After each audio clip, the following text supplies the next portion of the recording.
Well, good morning, my TJ King family. How's everybody today? I am well. Cool day here, so I can crack my door and not worry about the air conditioning working or not. Everything seems to be going okay. I hope to do the pool is closed this week, so I hope to do the go walk the lake a lot this week. It opens back Saturday. Um, So I will do class and then I will have lunch and then I will go to the lake and walk the lake and then that'll be my work. I like doing the exercise. It's good for your mind. It's always good for your because your mind has to think about walking or swimming or whatever you're doing. Uh, so your mind has to keep problem solving. It has to keep thinking, or you really have problems if you can't do that. So if you just sit home and watch TV and don't think, your mind goes to mush. So keep that in mind. We'll talk gold and silver. A lot of talk on these. The debt comes starts to come due in November, about 9 or 10 trillion. I think I showed you before, but I will repeat that. So when it comes due, how are they going to pay for it? They'll have to print. Oh, well, that makes the money worthless even more than it is. To me, the money is 100%. So it really doesn't matter if they print more money. It's not worth anything. So as long as you understand that $100 bill is $1 and you go to the grocery store and you buy milk and cheese and butter and it's $5 where it used to be 59 cents, that's what you're getting. I know I have a little timing thing here where I'm talking and it's not picking it up. I will probably get an internet crash thing soon. So if I do, just I'll come and do another video. It seems to happen more during the week, and I don't know why. Maybe it's busier. We'll talk gold and silver. Last time I saw it, it was 46.60 or so. Silver, we're having trouble breaking 70, which is our next link to get to 100. As we talked in class the other day, where somebody said, is it going to keep going up? And the answer is really yes, but it really doesn't matter because you can't hold dollars. Once you understand the first premise is if you hold dollars, the value of the dollar is worthless. So now what are you going to do? So now you can still trade dollars for gold and silver. So you do it. You do it to get out of the dollar.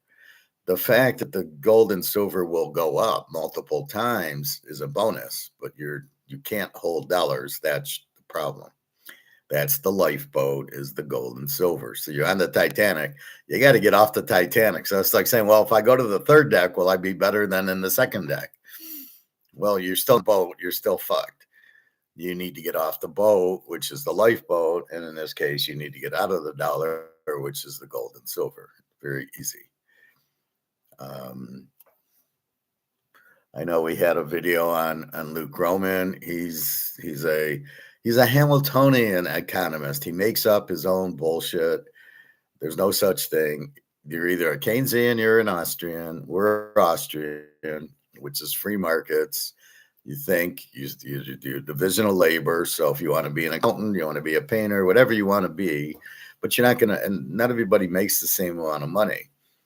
Painters make X, bricklayers make Y, accountants make Z, IT people make Q. So it all depends on what you like.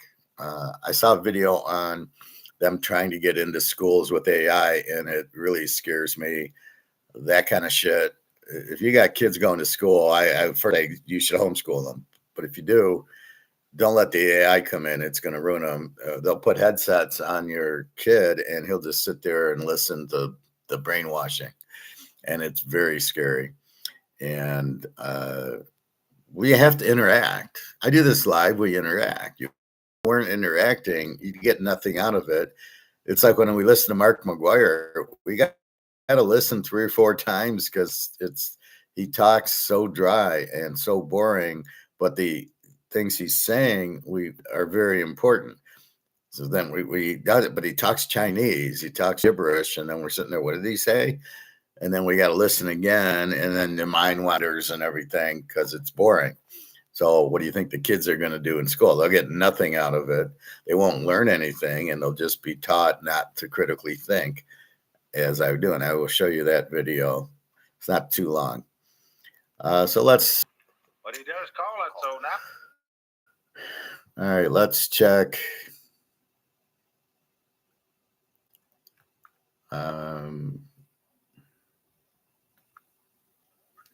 All right, I want to show you this one poker. Let's look at this poker hand. Let's go to gold first, and then we'll get to this poker hand. So let's see what gold and silver are doing at this point.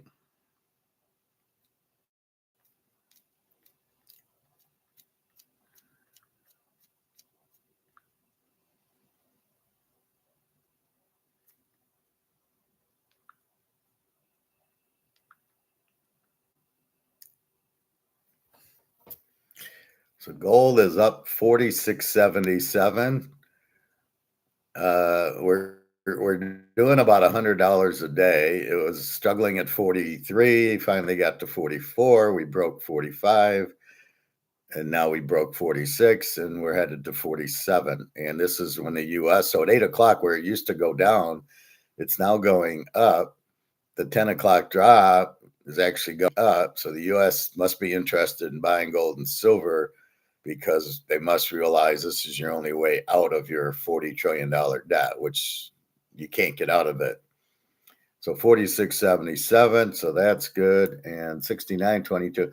This is why is silver dropping? Silver needs to break 70. Silver is a $500 an ounce thing. Why it's being held down at 69, I don't know. Everybody says, well, it's so the military can buy it for the weapons, so they keep the price low. I don't know that they can really do that, and that's really the point of this. But we'll see. But we know it's worth much, much more. It's very, very limited and huge demand. China, Russia are buying the shit out of it. So again, 69, but I think once we can break 70, we'll hit 80 pretty quickly. So they keep this barrier at 69, and it's not, it flowed through the 60s, but they're giving it a little problem there. But again, gold 46.77. We're very happy there. Gold will hit 10,000. Obviously, to hit 20,000, it's got to hit 10,000, right? So we're finally getting the proper movement, although it's still paper. It's not physical. We're waiting for the physical market to take over. Right now, this COMEX is a joke. JP Morgan is price fixing it. I don't care what Alligator says. He's out of his fucking mind if he's this stupid that he doesn't understand.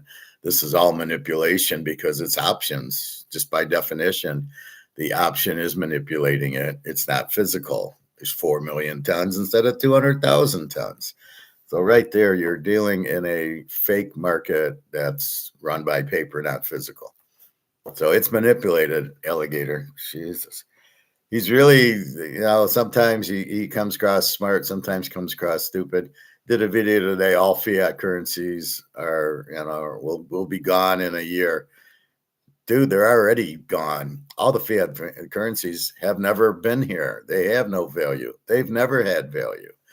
But the currency backed by gold will be the new currency. Very easy.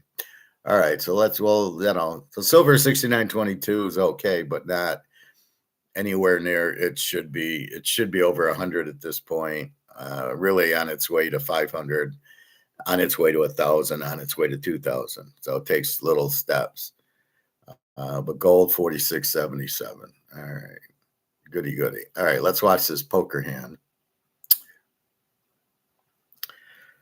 Now, this is another one where the guy misplays his aces and the other guy bluffs, and the guy can't figure out it's a bluff. So this is just repetition into how to read the bluff and how to play aces, and this guy does neither. Behind the big blind with the king 10. I imagine we'll see him make the call here. And he has up to the flop. Anatoly is well in the lead so far. But he's not betting it. And it doesn't look like that flop is good enough for Mihai. It's got something, though. He does have top pair. I still about a 5-1 dog against the aces here. I might like sizing up a little more on this texture.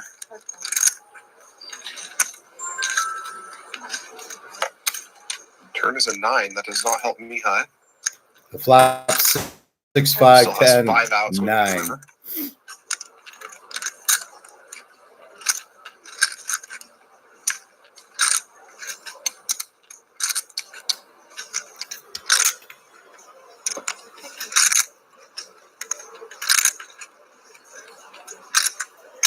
So wait a minute.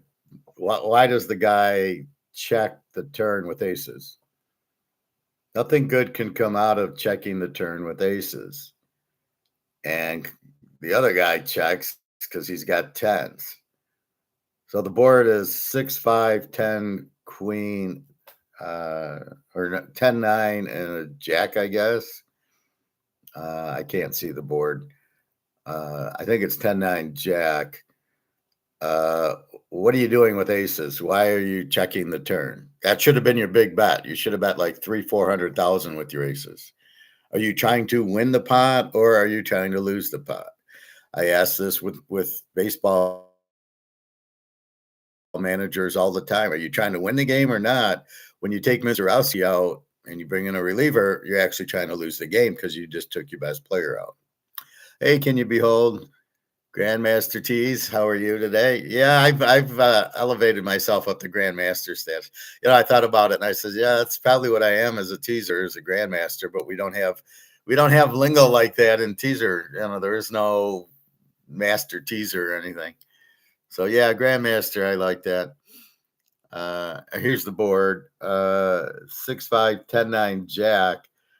So what are you afraid of? He had king, queen, and then so you don't bet the turn to get him out or whatever. So again, just terrible playing with the aces.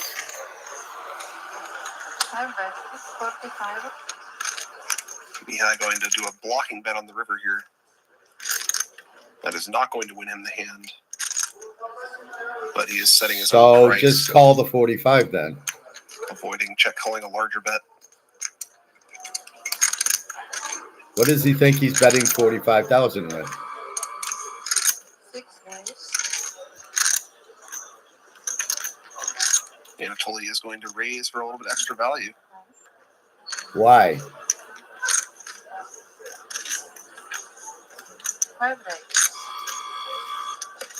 Oh my goodness, this hand got interesting real fast. Wow. No, it didn't. Mihai is turning his hand into a bluff on the river, and this might actually work. Anatoly is, he cannot be happy about seeing this. This is some, Why not? This is not how I expected this to go. Ooh. Okay, so how many mistakes did the guy with aces make? He bets a small amount on the flop, on the pre-flop. On the flop, it's 40,000, and the guy calls him. The turn is a check. Then the guy bets on the river. Now, if you're going to raise, you have to then be prepared if he bluffs you, which he did. If he really had a hand, he'd have bet 500,000 before, right? As soon as the river hit. If you make it 175, you've got to be, then what is your strategy? Apparently you don't have any. Apparently you're too stupid to play, and you need to find a different, you need to go work at the grocery store. What was that? You've got aces. Now it's not that strong of a hand, as I've told you, for that reason. So you think the guy's sitting on king, queen, and he bets 40,000. He's got king, queen, 9 or king, queen. No, king, queen, 10. So the flop comes 10, 5, 4. So you think he's sitting there with king, queen, and he gets the 10. So he gets runner for a straight. Really? So then if you are thinking that, then maybe on the turn you make it 200,000. And the guy probably calls because he's got top pair of tens. And then on the river, he bets 40,000. You just call. because you want to win the hand versus getting bluffed out of it if you're not prepared or smart enough to see the bluff. Now, it wasn't a normal bluff in that I don't think he went all in. He might have went all in, but I don't think so. But the big bet, it's the same as the all in. So you're actually putting him on a straight. So he had king queen, and it comes 10-9 jack, and he hits the inside straight on the river. That's why you bet the turn. You make it 200,000 on the turn. He folds. He's really not going to call looking for the inside straight. Who does that? You got a 4-outer. You're going to call 200,000 or 150,000. So the bet you made was proper, but it should have been on the turn. That's the action street, not the river. Then he comes out, and he probably folds on the turn. But if he stays with his pair of tens, he makes this small bet on the river.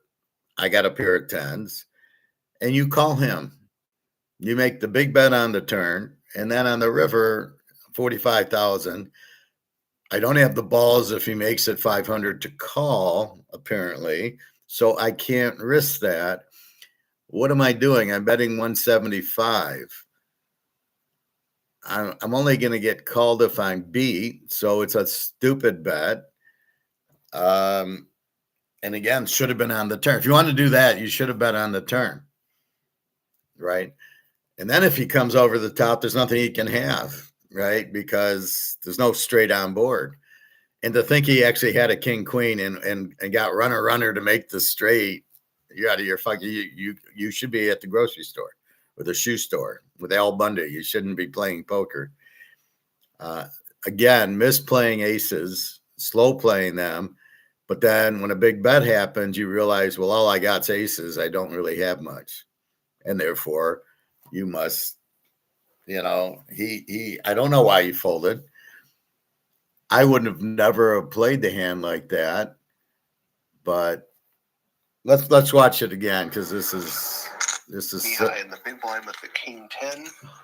I'd imagine we'll see him make the call here. So aces bet 40. He calls with king 10. And he does. We're going heads up to the flop. Maybe he knows the guy can be bluffed. I don't know. And it doesn't look like that flop is good enough for Mihai. So the guy got a pair of tens, and you got aces. Still about a 5-1 dog against the aces here.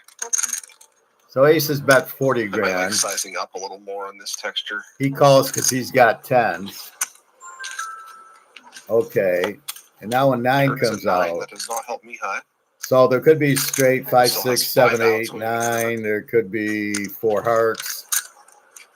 Aces should bet about 200 grand here, especially he checks. So he thinks his tens aren't any good. Aces should bet 200 grand. And he checks.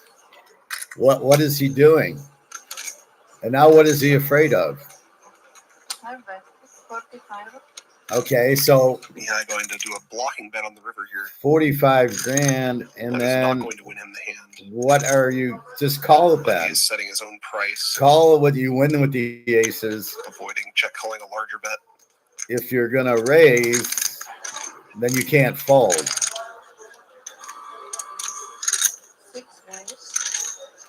That should have been the bet on the turn.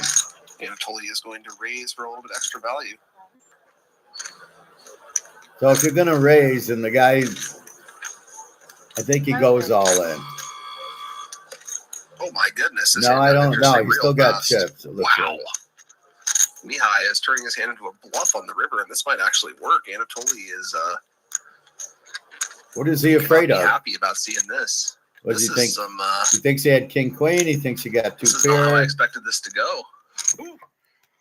All right, so where was the bet on the turn if you think he's got a straight? So what is going through your mind? He hit a straight on the river, 9-10 jack. He had king queen. He's seeing all this money. So your bet on the turn has to be that 175,000 should have been there. You don't make the bet on the river now that all 5 cards are out and there's a straight possibility, even though it seems unlikely. What the fuck you're doing? No critical thinking at all. He folded because of the bet, assuming what? Well, why did he bet 45,000? So the guy comes out and bets 45,000. If you raise, he's going to call you for sure. So you're trying to get money. That bet needed to happen on it. You don't check the turn and then fold the river, so you weren't worried about a straight when you checked the turn. What a fucking idiot. So he lost. He got what he deserved. It wasn't an all-in bet, but it was a big bet. It was a bluff. Again, the 45,000, if you really had the straight, would have been about 200,000. Right? Remember on the river, the guy, if he has a hand, he bets, but he would bet more than 45,000 there.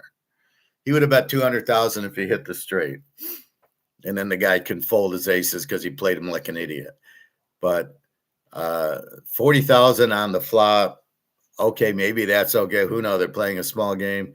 The turn should have been 175,000 if that's what you're going to bet. And then you see the guy fold. It's okay to have them fold on the turn and not see the fucking river where they know they lost, so they bluff. And it's okay if you're capable of calling the bluff, but if you can't call the bluff, what the fuck are you doing? Right? So his aces shrink up, which they're not that. That's why I say they're not that strong. Once all 5 cards are out, your aces are nothing. You got to bet your aces on the flop, and for sure on the turn. He had to make a bet and think that they were good. There was nothing on the board. It was 5, 6 of hearts. It was a 10. The 9 hits. So there's 9, 10. There's 5, 6. There's nothing there. Oh, maybe he caught a straight. Well, maybe. Again, if he did, he did. But I would make the 170. You made the $175,000 bet anyway. So make it on the turn instead of the river. Now the guy probably folds. If he goes all in on you, it's a bluff there because he wouldn't bet a straight on the turn. That's why you make the bet. So if you bet 175 on the turn and he's got the straight, he hit the 7, 8, so he got 5, 6, 7, 8, 9. He's going to call you and get you on the river. So very, very badly played the aces again, slow playing the turn, then finally making the bet on the river. You make the bet on the turn. You do not make the bet on the river. That bet has to be the big bet on the turn, and let them decide if they want to see the river and hit their straight or hit their flush. In this case, there was nothing to hit, but that's what you have to do. That's when you bet, because once you've allowed all 5 cards out, your aces are nothing. The guy could have hit 2 pair. You're allowing him to stay in the game by checking the turn. The worst move in poker is checking the turn and then making a big bet on the river and getting bluffed out. So he needed to bet the turn. He needed to bet more with his aces on the flop. Oh, he'll know how I play because AI tells him my range and this and that. Well, fuck all that. Just play it your way. Don't listen to AI. I don't listen to AI. So I'll lead you into an email I got from one of our students. So he's doing a website, and he wants my input on his website. And it was all like AI. It was all science. And I said, I would never go to your website. He says, why not? Because I'm art. I'm not science. I analyze. I problem solve. I figure out what's going on. I don't use formulas to give me the answer. I have to get the answer. Then I go, right? So I said, I'll never use your website because it's no value to me. I pull my data from Yahoo, where I get my quarterback touchdowns and interceptions. I get my team scoring. I said, the only thing that would be useful that your site could do is take away the Grambling game when Ohio State plays them and wins 77-0. I want to throw those stats out. Or maybe I just want the last 5 or 6 games that Ohio State played, starting with Texas. but I don't want like here, they're playing Ball State. Okay, it's at least a match, but when they play these Division II teams, I just want I don't want the stats in there. So it's skewing if they're an A team or an over team or whatever, because they win 72-0. So I do try to take that out. So that would be one good thing about it, would be to have a AI or whoever give me the total offense, defense minus games I choose. So let's take it away from the Grambling game and the Prairie View A&M game and the Citadel game and all those. Take that away, and then we'll go from there. Then I would use it for that, because there's too many teams for me to kind of go, in my mind go, and again, sometimes the games are 38-0. Well, I keep those because that's a real game. Those stats don't hurt me. It's the 70-0 Alabama beating, North Tech, right? Or Polk High. Let's use Al Bundy there. I watched that Mafia guy interview Al Bundy. It was the worst interview. They didn't talk about anything. Al was talking about his days when he was in high school, but not about football. And I don't know what he's talking about. Nobody knew what he was talking. It was like a private talk, but anybody watching goes, "What the fuck are you talking about?" So I told the guy, the site offers me no value. I don't like AI in the first place. It's manipulative, and the only thing I need is that, because I do all that on my own. I bring in the Yahoo stats. It tells me the quarterback, touchdowns, interceptions. That's useful. I like to see the team rushing and the team throwing the ball, so I get a mix. Army and Navy, we know, is all rushing, but teams like Texas and TCU and Baylor get 200 yards rushing, 200 yards passing. I want to know who's balanced. I want to bet on those. So those type of stats make sense to me, but nobody else, because nobody else is a grandmaster, right? If you're not a grandmaster, it's really difficult to sort of think like me. Most people are not being trained to think like me. There's a scary video of McMahon's wife is now secretary of the education, and she's pushing for AI in the schools. Oh my, what the fuck does she know about anything? Just stay with wrestling, which you probably don't know anything about, but what you know about education. And these people get into education scary. So they want the kids to wear headphones and that's scary. And I'll get to that after we do football and baseball. But AI doesn't work. It's just a gathering of data. AI cannot think. AI is not Terminator 2. AI is not Star Wars, where all the white soldiers come out as drones. Drones are there, and they're putting guiding chips in the drones. I guess the Russians are, where it can, instead of just flying to point A, it can kind of read stuff and avoid stuff, I guess. I don't know. But that's the problem. If you just take numbers and figure it out, somebody asked me, well, do you just take average to get the over and the under? And I said, no, it starts with the average, but I'm looking into the quarterback and I'm looking into a lot more things. Do they have a good quarterback? Then that's an over team. But if they score and have a bad quarterback, well, if they had a bad quarterback, they probably aren't scoring 40 a game. So like North Texas last year was an over team because they scored 45 points a game, but they had a great quarterback. So yes, part of that was they score a lot, so they're an over team. Question is, how is their defense? And if their defense stinks, but then you got to go fifth dimensional and you got to look at who did they play. So if Texas plays Ohio State, neither team's going to score a lot. Does that mean they have a weak offense? Does that mean how's their defense?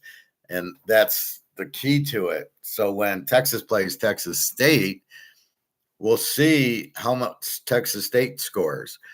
And that'll be bonus points. If Texas State lights up Texas or gets 30 points on them, then they're going to score on anybody. And that's the key to watching that game, which is not AI and it's not just looking at data. It's understanding the game. When Texas plays Ohio State, they're not an over team at that point. That's when they turn into an A team, good offense, good defense, as does Ohio State. But those stats are skewed because they played Texas. They didn't play, Mississippi State or somebody like that. So a lot is who did they play? And that adds value to it. Like I said, if Texas State puts up 28 on Texas, they'll blow everybody. Well, they're gonna score 50 on everybody because they're not. That's in the conference they're in, they're not facing a Texas. And the same thing, Ohio State, Texas. If Ohio State puts up 35 on Texas, look out. I'm expecting like a 17-13 game, like last year's was 14-7, and that's probably what'll happen. It should be a low-scoring game, maybe in the 20s, and that's fine. That's what we're looking at, and then we have a pretty good idea of the teams. So it really dependent on who you're playing, really determines the over/under. What you do against a good team really tells me more about it than the score and their averages. So I bank all that, and I am looking at the quarterback. So what happens if it's, Texas State's an over team and then the quarterback gets hurt? Well, they're not an over team anymore without their quarterback, even though the numbers say they are. And that's what happened a couple years ago. We had Tyler Van Dyke on Miami and Cam Rising on Utah, and they were not over teams until the injuries happened. Miami was scoring 20 a game, and De'Ara King gets hurt, and in comes Tyler Van Dyke, and next thing you know, 40 points, 40 points, 40 points. They turned into an over team, but their stats were not of an over team. Their stats were like 25 and 20. So they were an under team. But with Van Dyke, they were no longer an under team. They were now an over team. And same thing with Cam Rising at Utah. Very defensive type of team, great defense, running team. Guy gets hurt, in comes Cam Rising, and now he's putting up 45 points a game because he's actually a good quarterback. And now they go to an over, but their points didn't dictate an over. Now, if I did the last 5 or last 6 games with Rising, they were scoring 50 points a game. But if you took the whole season, they were like a 25 points a game. So the net effect of our emails were that you have to grade every team, but it changes every week depending on who they play. So Ohio State beating Grambling 77-0 should just be eliminated. And then we look at Ohio State, Texas as who they are. And also you have to know every team's grade, but you have to be able to figure it out. And then every week you're probably changing the grade a little until about week 5 or 6, where you're pretty much locked in now. Okay, Ohio State's played Texas. They played Illinois. They played some Big Ten teams. Now we have a feel for who we know they're an A team. So don't kid yourself. The coach is there, the quarterback, the great receiver, the great defense. So we know Ohio State's an A. We know Indiana's an A. Maybe Illinois turns into an A team, or Purdue, or Iowa. Iowa, great defense, new quarterback, never played before. So we don't know what we got there. Maybe they're an A team. Maybe they're an under team. They usually are an under team. But Ferentz's kid was the offensive coordinator, so he had to fire him. So this is where you don't know, based on the new quarterback, what type of team they are, because you don't know what type of quarterback he is. Look at the underwear on Michigan. Oh, he was a 5-star. He was the best quarterback in high school, and he sucks because the talent he played against in high school sucked. So he's well overvalued because he played a bunch of midgets, not really good teams, which is my premise. If you don't play good teams, you really don't know until you get in against an Ohio State or a Notre Dame or somebody. Then you really know who you are. And that's when I liked Miami last year. They beat Notre Dame.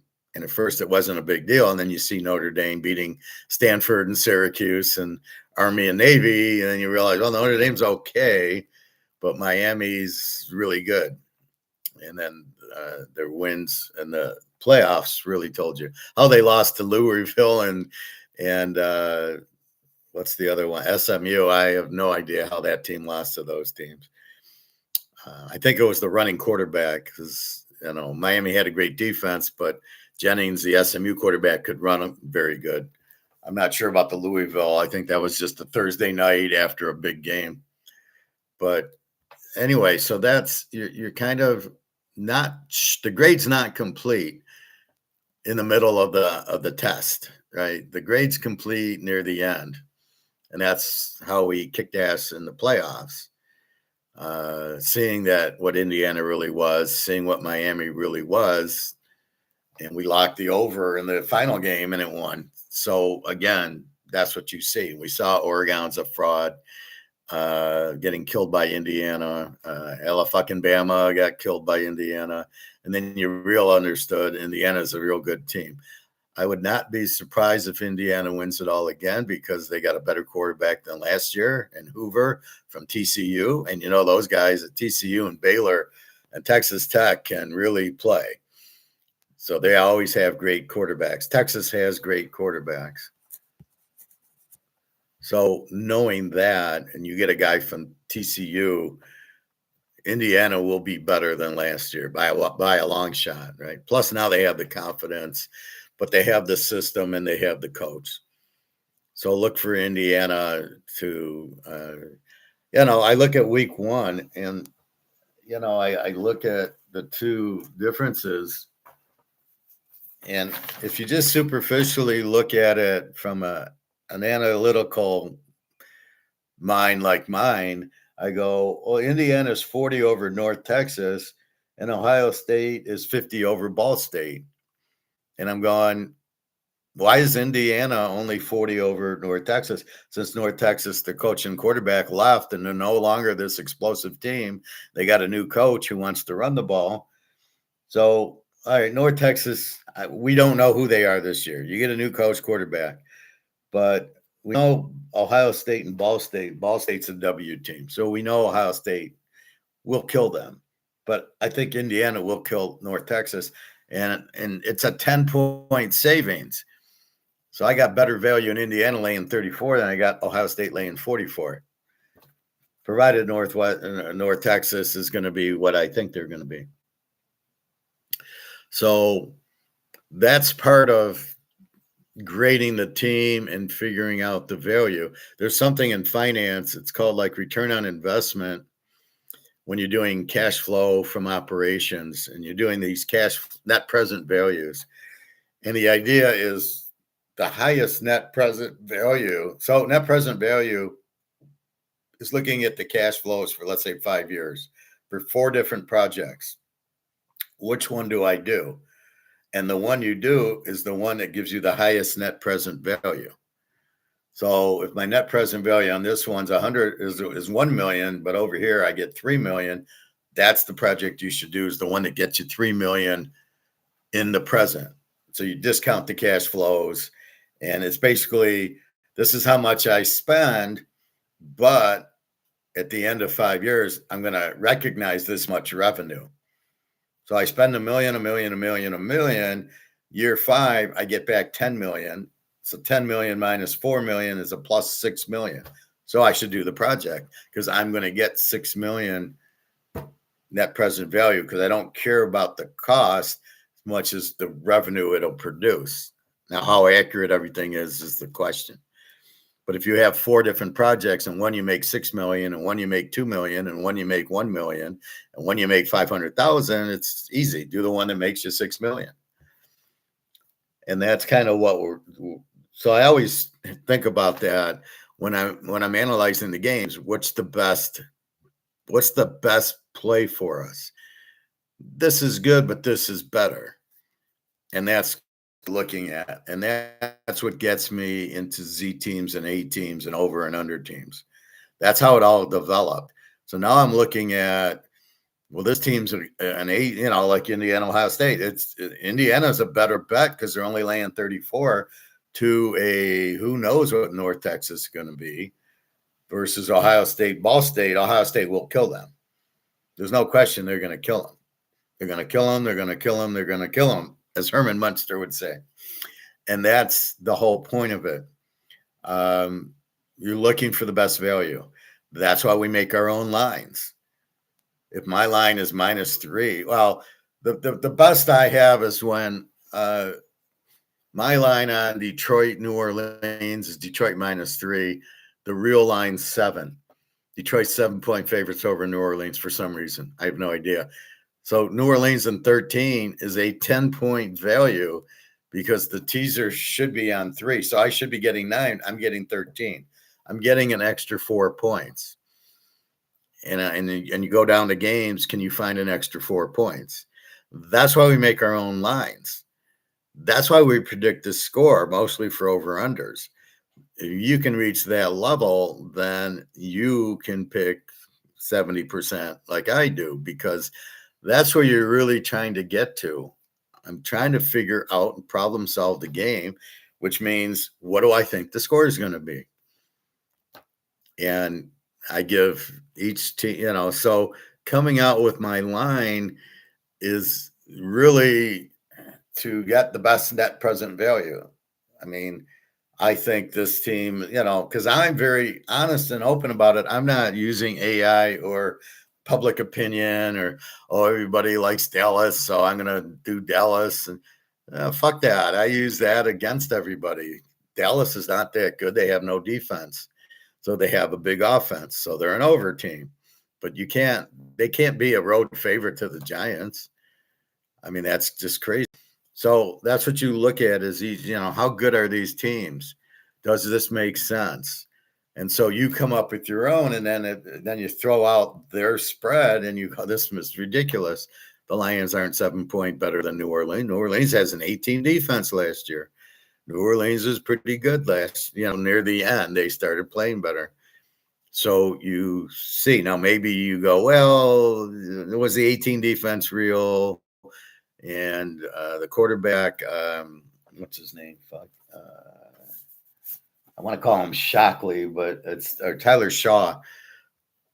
Now, he did go to Texas Tech or TCU or one of those, so he's a good quarterback. He was okay at Louisville, but they run a different offense than they do in Texas. Okay. The one I have big question is DJ Langley from Florida has gone to Baylor. What DJ Langley are we getting? At Baylor, they score a ton of points. He's a athlete. He's not a quarterback, Langley. So he did shit at Florida, but that was the offense they ran. So let's see what he does at Baylor. They might score 50 points a game with him running all around until they play Texas Tech, BYU, and Utah. Then he's going to have a hard time against good defenses, which is why you look at good defenses versus bad. Now, how do you spit this into an AI formula? You can't. You can't get to my level in AI. It's impossible. They can't do it.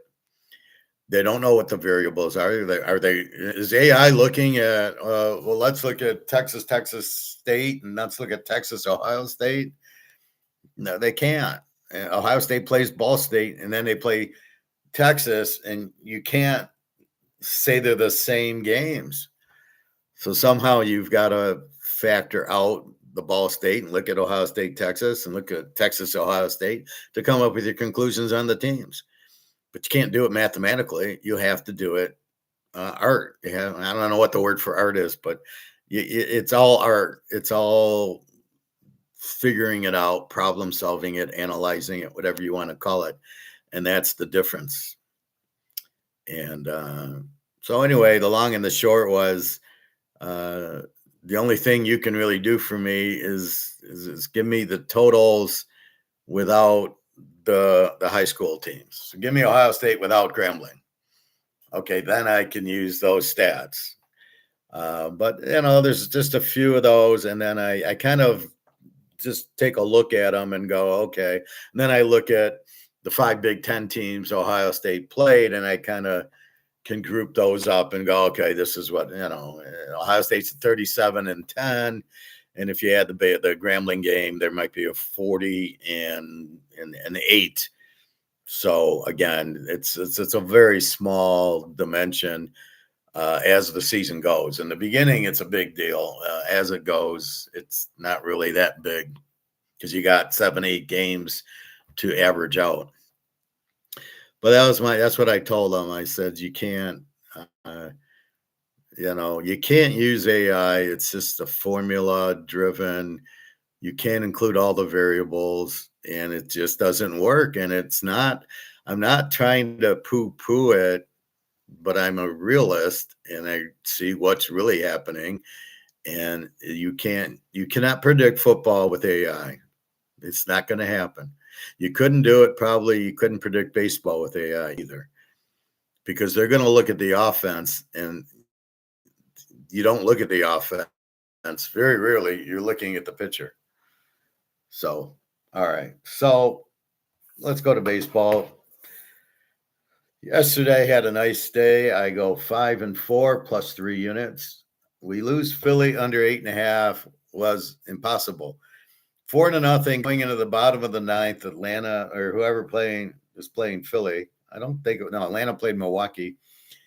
They're up 4-0. Okay, we're gonna win. Under 8.5. Philly hasn't scored in the game yet, so okay, lose 4-0. They scored 6 runs in the bottom of the ninth to win 6-4 and make it a 10. It's crazy. So even, if I had bet Philadelphia, which Sanchez was on the mound, I would have, I think. And, I'm looking to Sanchez gave up the 4 runs to whoever, and you can't believe what you're seeing.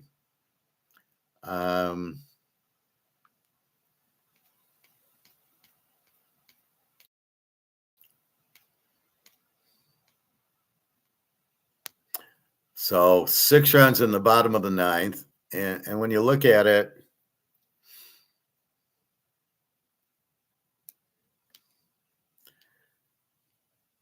they played St. Louis, and I had played the game under 8.5. That was your free play. St. Louis had Lehigh, who pitched 4 innings and shut him out, just as I thought, which was the thesis of the under bet. And he pitches 63 pitches. Why are they taking him out after 4 innings and not 7 innings? And then shutout to the bottom of the ninth. And O'Brien comes in with his 3.93 ERA, not bad. 5 hits, 6 runs, 6 earned runs, and a walk. Why is this guy, after giving up a couple of hits, still in there, right? No. You get 2 or 3 batters, you can't get them out. I got to pull you. Nope, he doesn't pull him. And again, he goes 1 inning with 1 guy. So instead of having Lehigh go 7 innings, he has a new guy in the 5th with the 5.40, a 3.34 in the 6th, 4.59 in the 7th, 4.11 in the 8th, and they're all shutting him out. Then he brings in the best guy with the 3.93. And you look at Philly and Soriano or Sanchez, 6 2/3, gives up 9 hits, 4 runs, 4 earned, 1 home run, 103 pitches.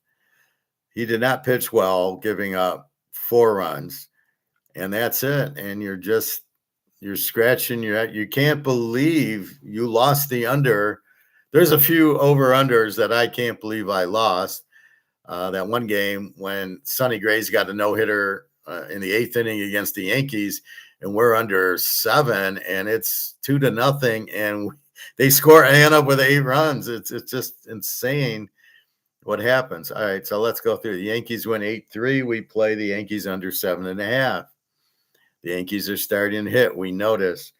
We had Tampa Bay over 9. They win 3-1. Again, 2 bad pitchers. So we start off 0-3. We're like, fuck.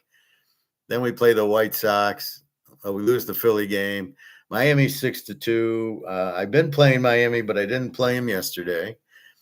Oakland 7, Houston 6. I can't trust either team. KC 11, Detroit 7. I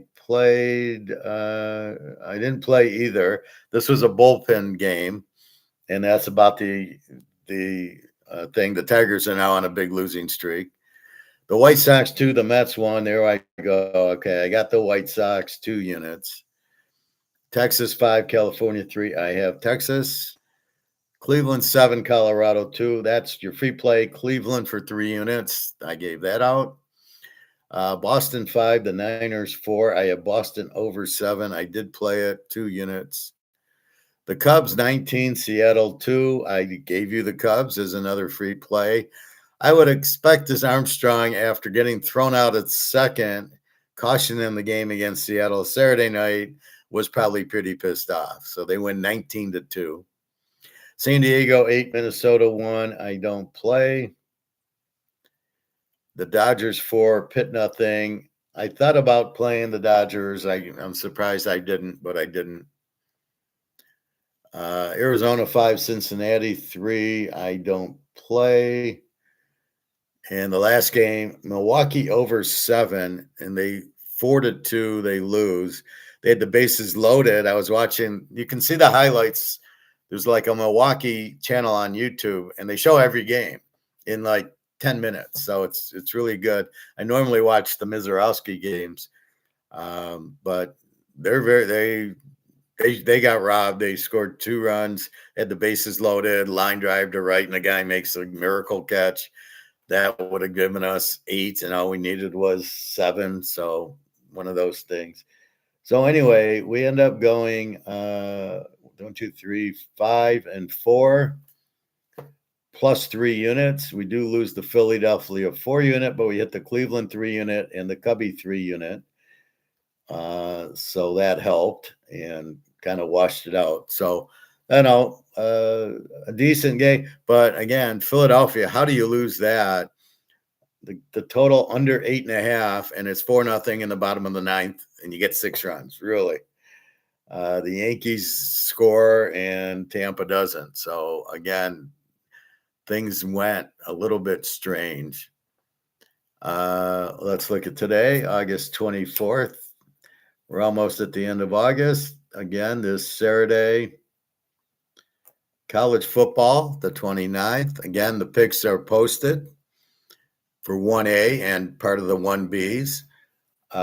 So feel free to buy anytime and get it in before the line moves. You know me, get them in. So this is the week. We're finally starting college football. I do have a lock this Saturday, FYI. So feel free. Boston at Miami. Boston 124-7. We got the Ranger going 3-4-2 against Sandy Alcantara 3-4-8. This will be a free play. We're going Boston under 7, and we'll make this 3 units. Now, with our viewing all the pitchers, we already know how good Ranger is, but then we see Sandy Alcantara is pitching really well. So there's not going to be a lot of runs here. So that's your free play. And it's not till 6:40 at night, so we don't have that time problem. Your next game, Tampa Bay at Detroit. Rasmussen against Valdez. Detroit, we know, can't hit. Neither can Tampa. So we're going to go here, Tampa under 7.5, and we'll go 2 units here. So this will be your second free play right up top. Again, Rasmussen with the 302. And we, every 5 days you start like, who is this guy? And then by now, it's the same thing with football. We study it early the first few weeks, but then as we get later in the season, we don't need to study it as much because we study it a lot and we know what the team is. So Rasmussen 302, Valdez 437. He's good and he's bad, but here you have that. Pat, how are you? How's everything in Shanghai? The bond collapse is accelerating.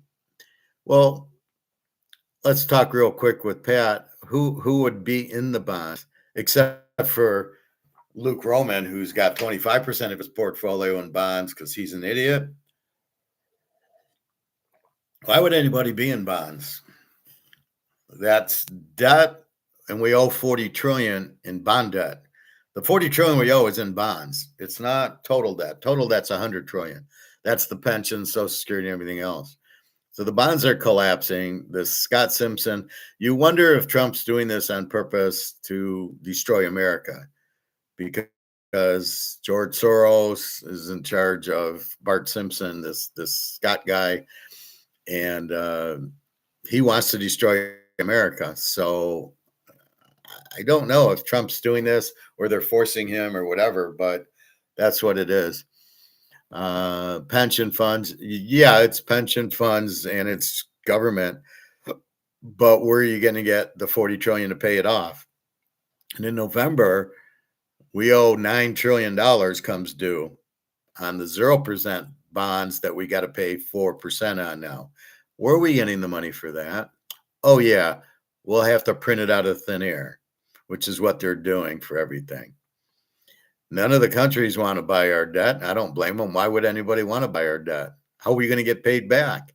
Oh, I'll give them 10 grand. Yeah, okay. And good luck getting paid back because, oh, by the way, they owe 40 trillion. So you're going to stand in line behind all, Germany and China and Russia. Good luck. USA lost the Middle East. It's over. Yeah. Well, it was over before it began. It was all a fantasy anyway that we supported Saudi Arabia. As long as nobody attacked them, we didn't need to show we have no military. So we spend $1.5 trillion a year on our military budget, which apparently we don't make weapons. So what are we doing with the military? Oh, we're giving them the money to launder, and then their lobbyists are paying off the Congress and the White House to look the other way. So we give them $1 million in lobbyist money with all those congressmen. And so it's just paying off that. It's a joke. It's an embarrassment. It's a corrupt government. And we're fucked. And we are still capitalist here. No matter what Luke Roman says about we're now a socialist country. And he doesn't have the balls to call it Keynesian and Austrian. He's got to call it Hamiltonian economics, which nobody knows what the fuck that is because it's a made up word. And then he calls it neoliberalism, which is, oh, that's capitalism. So why don't you fucking just call it that, or you don't know that? So don't listen to Luke Roman. He's a socialist and he changes names and he's not on your side. He's against you. Yeah, we lost him at all. The oil money was used to buying the bonds and now the oil is not flowing anymore. Yeah, but it only worked until you printed too much money and you made the money worthless. So then everybody buying the bonds knew that the dollar was worth zero. China, Japan, Russia. So they were dumping the bonds.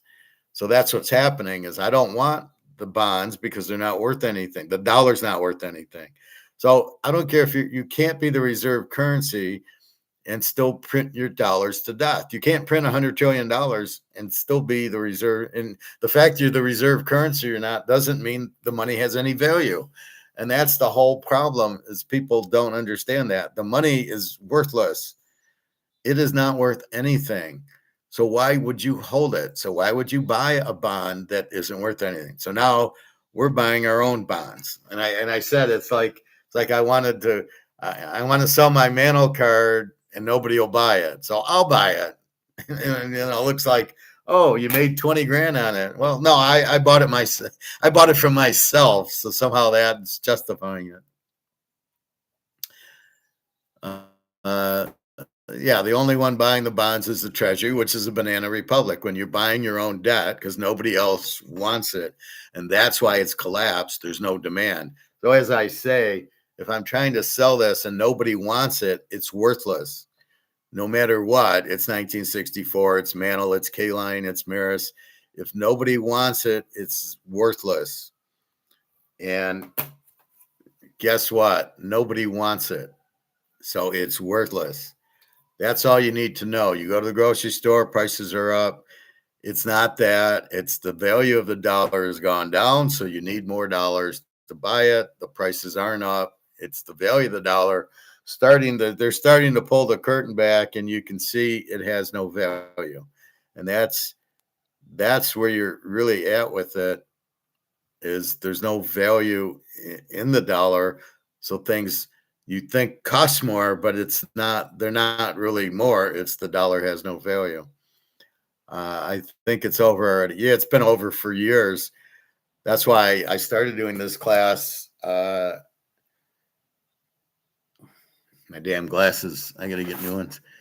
So this is when I knew it was over. It was 120.21, and I went and bought 5 ounces of gold, and I had bought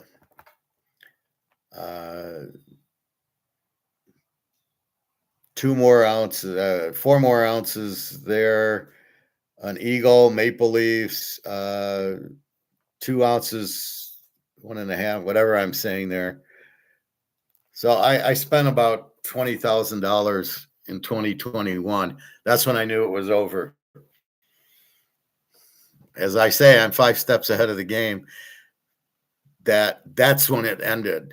And now it's just playing out and people are just realizing it. And you got these idiots in charge who, why aren't they buying gold and letting the gold price rush? Now, gold is up 46.60 today. Silver's not moving yet. It's still 69. It should be 75. It should be 100 by now. So they're still kind of keeping the silver price down, which makes no sense. But the gold price is starting. Now we're 46 change. We'll be 47. We've got to be careful with the last week of the month, which the 28th is the last day of the month, which is Friday. So we have to be careful with what's going on there. If the price will drop as they balance their books and price fix everything. But don't kid yourself. The COMEX is a price fixing mechanism. It is price fixing gold and silver. So when Alligator says, oh, no, it's not price fixed, he's full of shit. It is price fixed. It's a paper price. It's 4 million tons of gold instead of 200,000. That's your fix. Silver will suddenly explode. Yeah, we're waiting for it. I can't believe it's not exploding yet. I thought it would, once it goes over 70, it'll go to 80, and it's being held at 69. Why? It doesn't make sense. Who would be shorting silver and for what reason? Because if you really want it, you let the price run up and then less people can afford it. But I keep telling you guys, I would run and buy as much silver as you can. I had a few guys come on, what do I buy? And it's like, look, you want some gold because gold goes thousands of dollars, silver goes hundreds of dollars. So you want to buy 1/4 ounce and 1/10 of an ounce of gold if you can't afford the full ounce at 4,600. I can't afford it. Well, assuming you got a few thousand, which you better have, then you want to buy a couple of 1/4 ounces and then some silver.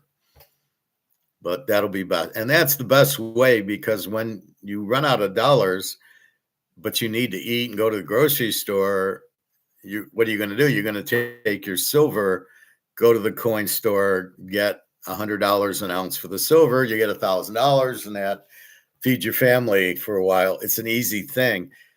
If you are trying, this is worth 20 grand. What the fuck do I do? I can't take it to the gold store and get 20 grand for it.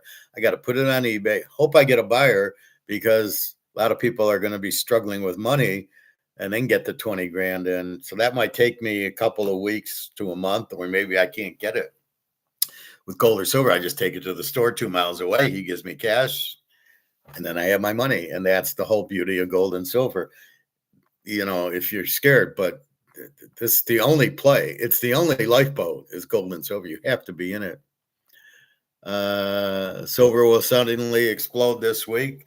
That would be great. Pat, we're all hoping for that. I think the U.S. is bankrupt and done. All the socialists coming in because nobody can find jobs, so they want the government to take care of them. This AI is a disaster. They're trying to stick it into the schools and brainwash all the kids to not have critical thinking. What do I tell you? that you got to critically think everything. You got to go, does this make sense? Does that make sense? Why are they doing this? Why are they doing that? And think about it and problem solve it like I did with the poker hand. You got aces. You can't just, you can't check the turn and then make a big bet on the river and he makes a big bet over you and you fold. What was your thought process? What are you thinking? You're an idiot. You're only getting called or bluffed. You're either getting bluffed or you're getting called with a straight or something. So why would you make the raise? The raise that bet should have happened on the turn. That's critical thinking. You didn't think about the hand. You didn't think, what if I get raised? You have aces. So the whole thing you have to think about. And I don't think that's Alyssa. It's that spam. Usually when she calls me with her friend's phone, it's, I know it. Yeah, it'll be nice to see silver at 500 where it belongs and where it should have been the whole time. Again, it's the most undervalued item there is. So you have this opportunity, just buy the shit out of it. It's the sale of the century. You're getting a $500 an ounce thing for $70, of which it'll be $1,000 soon, and eventually in about 6 to 9 months it'll be $2,500 to $3,000, which you can get for the price of $60 of $70. What are you waiting for? It's a no-brainer. Get the fuck out of stocks. They're gonna crash with the bond market. So as the bond market crashes, the stock market sees it. The Japanese, the Germans, the French, the Italians sell their stocks because they don't want to be in dollars because they see the dollar's worthless. And once they get out of dollars, once they sell their stocks, the stock market crashes because we know the nature of idiots, which is, oh, the price is going down, I better sell, which was the whole thesis on gold and silver dropping after January when it fell down from $120 silver down to 50 was, or 60 was, people seeing it drop will get out because they don't understand it. And the same thing with gold. It was 5,600, went down to 4,000. Oh, people will get out. And now here it comes back. We could be 4,700 today. We need China to get going at night and start buying the shit out of it. But that's where we're at. It's the dollar's worthless because you printed the shit out of it. That's it. But you don't hear anybody except me telling you this. Maybe Egon. Alligator doesn't understand it. And for sure, Luke Roman is, I got my money in the bank and in bonds and stocks and, a little bit in gold. And you're laughing at this guy. Like, you just said you're one of the stupidest guys and you're trying to be smart. You look like you're smart. People are Luke Roman. You're an idiot. And you don't even call socialism. You call it Hamiltonian economics. You're making up words, which pisses me off. But yeah, that's where we're at. Thanks for the update, Pat. So is everybody like running to the stores in Shanghai or in Singapore buying the shit out of it or online? I would think, are you running out of supply? That would be my thought. Even though you have all the gold, do they take the gold and sell it to the retailers so you can buy ounces from all the gold in the central banks and the shadow banks and the military banks that China has? But I thought you were on the gold standard, as was Russia. It might just be for the trade. So when you buy oil from Iran, you're sending them yuan, or you're sending them, and then they can turn it into gold at the clearinghouses that they have in Saudi Arabia and Iran, where they have all this gold and they just take a few bars and say, this is ours now. They're doing something like that, but there's only 200,000 tons of it and it's gone. If it wasn't gone, it's gone now.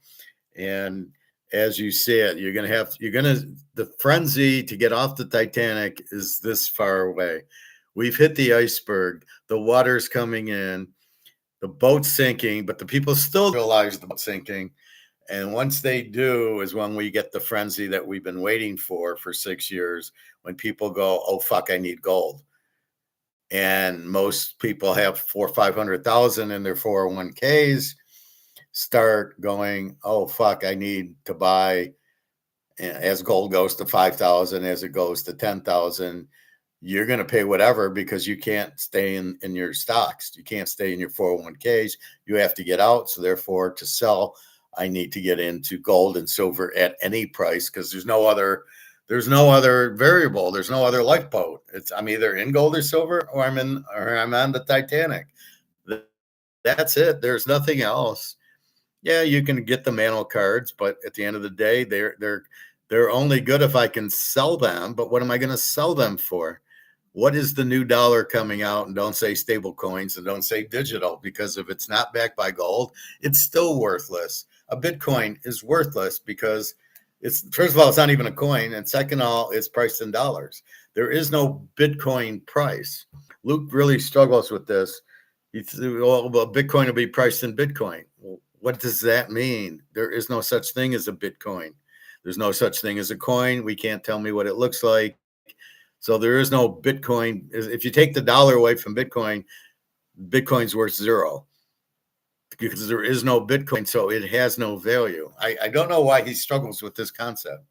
It's amazing that it's so difficult for him to realize this. But some people just don't want to hear the truth or can't. They can't admit they're wrong. I got Bitcoin and I don't care. And I bought it at 50 cents. And everybody bought it at 50 cents. Nobody spent 20 grand on Bitcoin, but somehow it went 20 grand to 60 grand to 120 grand down to 60 grand. All right. So let's finish up baseball and then we will get back into our money and gold talk. So Tampa Bay under 7.5 is your second free play. Valdez, high ERA, but Tampa doesn't hit much. Detroit will not hit. Rasmussen with his 3.02 ERA. Colorado and Washington. Washington minus 186.8. Cavelli 3.23 against Feltner 5.97. The game's in Washington, not in Colorado. I'm still trying to get my feel of Washington. Colorado sometimes hits, sometimes doesn't. Feltner, 2-2 his last 4. His last 6, 2 innings, 8 runs, 5 runs, 4, 3, 2, 7. This guy's a real pig. Washington, Cavelli went to Oklahoma. It's a Sooner Boomer. He's 6-1 his last 7, and his last 6 are all 6-inning games. Shutout 3-3-3, shutout.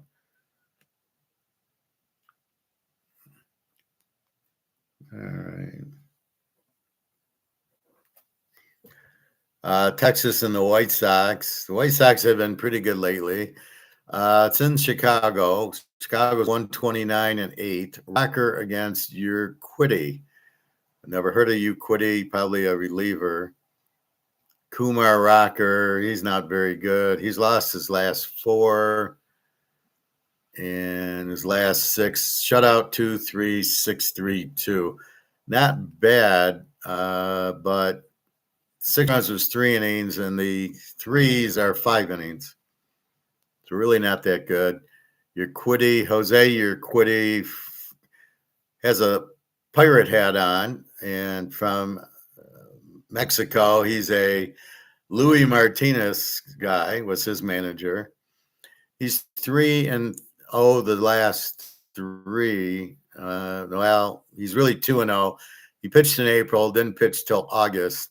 So he beat Detroit 9-5 in that as a starter. So he was bullpen. The last 2 were starts. 3 innings, 3 runs, 50 pitches, 6 innings, shutout, 68 pitches. But he beat the Cubbies. On the White Sox. So I don't know how they're saying he's got a zero. How are they saying he's got a 0 ERA when he clearly gave up 4 runs and 1 inning and 3 runs? I don't know what kind of 0 ERA. Yeah, he's got an 8.53 real ERA. So I don't know. Do you want to play the game over 8? Maybe. We'll see. Cleveland at California. Cleveland 157, 7.5. Messick 254 against Glasson 386. Cleveland had to fly West Coast. Put that in your AI.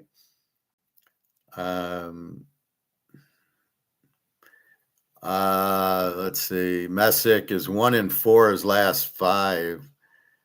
2 runs, 1 run, 2 runs, 2 runs, 2 runs, and 1 run. So he's not been the problem. The bullpen's been pretty shitty. Well, he lost 3-0 to the Tigers, gave up 2 runs, but they didn't hit for him. And he lost 1-0 to the Niners, and again, they didn't hit for him. So Cleveland, not a big hitting team. So Cleveland, we look to the under here. And Glasson from Minnesota pitched 5 games, 3 in August, 3-0. All unders, 1 run, 2 runs, 0 runs, and he's starting pitching in the 80s.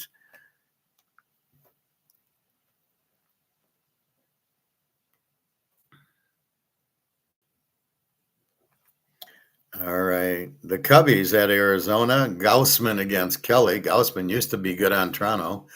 Chicago, the Cubbies 138-9. Arizona 69-62. They're a very good team. Kevin Gaussman from LSU, one of Bobby's guys. He's 3-7 his last 10, but 3-1 his last 4. His last 6, 5 runs, 3 runs, 1, 2, 6, and 3. So not very good.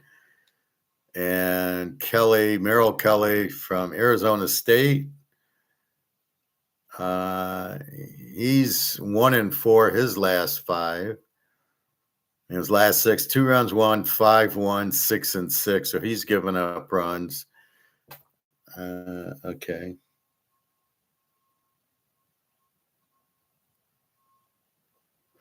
Probably an over here, but you didn't hear it from me. Philadelphia, Seattle. Here's our guy, Zach Wheeler, 292 against Uncle Gilbert, 336. Let's look at Gilbert. What's he been doing lately? Gilbert's 5-1 his last 6. 3 runs, 3 runs, 3 runs, 2 runs, 0 and 3. And Zach's the man. Zach is 2-4 his last 6. 2 runs, 5, 0, 4, 5, and 2. This has a total of 6.5. Gilbert's pitching well. We like Zach Wheeler, and we should have won with Sanchez yesterday, but we bet the game under, which should have won under, except for 6 runs in the bottom of the 9th. So this game, Philly had to travel to Seattle, but I guess Zach Wheeler would have already been there. I can't imagine he's flying out yesterday with the rest of the team when he's pitching today. Normally they send the pitcher who they know is not going to pitch a couple days early to go get used to the time zone. Pretty good game here. I don't like the 6.5. I think that's low. I don't like Philly didn't score until the 9th inning. So we got to be careful here. So this is normally a Philly play with Zach Wheeler. All right, let's see. Small Philly. Minnesota at Oakland. Springs. Isn't Springs the guy that we bet against? No, that's Perkins. All right. Minnesota 151-11 at Oakland. Zebby Matthews, the Zebber, 516. Springs 605. The Zebber from West Carolina. He's won 4 in a row, the Zebber. Look out. 10 runs, 2 runs, 3 runs, 6 runs, 4 runs, and 1 run, and he's actually won 4 in a row. 3, 6, 4, and 1, and he's won. That's hard to believe. Jeff Springs from Appalachian State, North Carolina. He's 1 in 5 his last 6. 6 runs, 2, 5, 2, and 2. So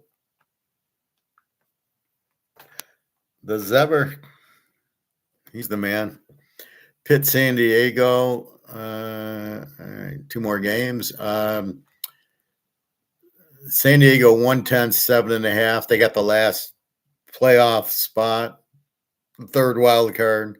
I'm surprised they don't have 10 wild cards, so everybody can make it. It's so stupid. 110, 7.5, San Diego. Ashcraft 368 for Pittsburgh.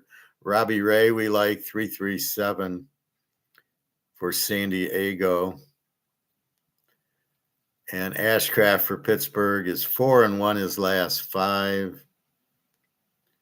8 runs, 4, 1, 4, 1, 1. A 9-inning 1-run game. So pretty good. Robbie Ray has been hot. He's 4-1 his last 5. 3-run shutout, 1 run, 4 runs, 2 runs, 1 run. So this should be a pretty good game. I do not want to bet Pitt under 7.5.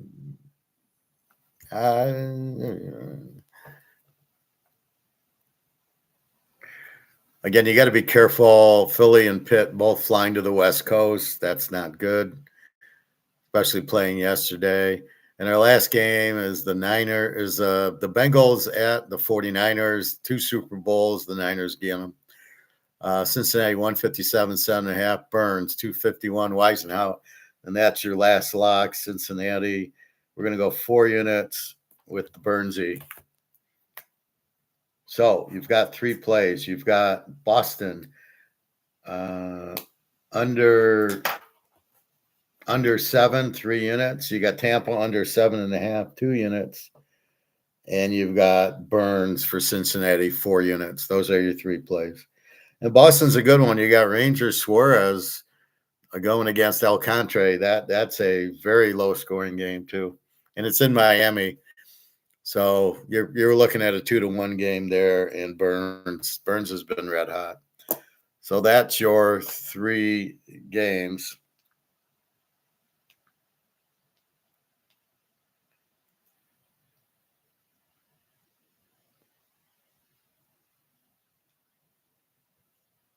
This is the stupidest video I've ever heard.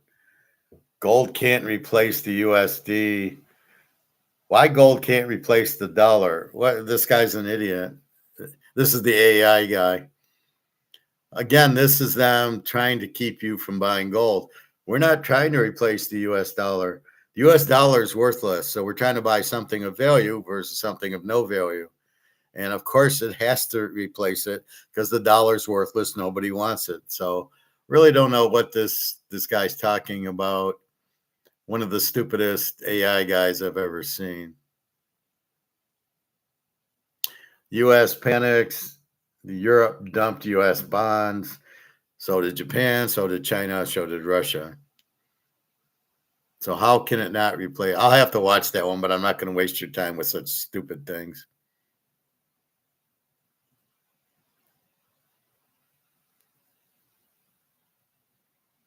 I don't ever remember Don Rickles wearing a pink shirt or any of these guys. Clint wearing a yellow suit. What is this AI crap?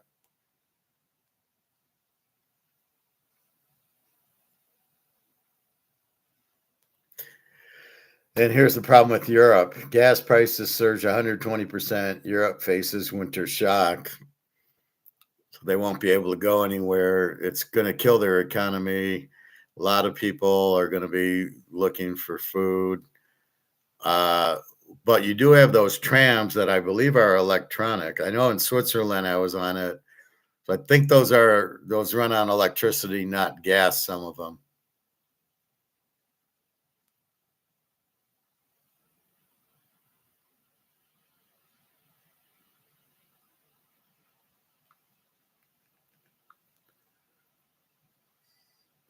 Okay, this one I want you to watch on education.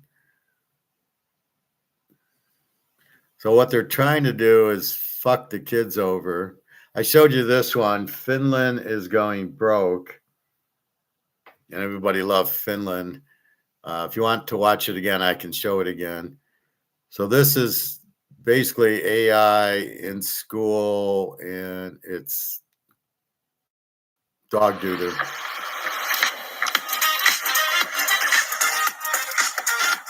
Make sweeping changes to education.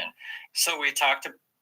All right. For some reason, Melania Trump, the Ukrainian model, is getting involved in something she shouldn't be involved with. These people aren't smart, so they try to get involved, and you're like, "What? You don't know what you're talking about." All right. So this is on education, and I would if I had kids in school right now, I'd be homeschooling them.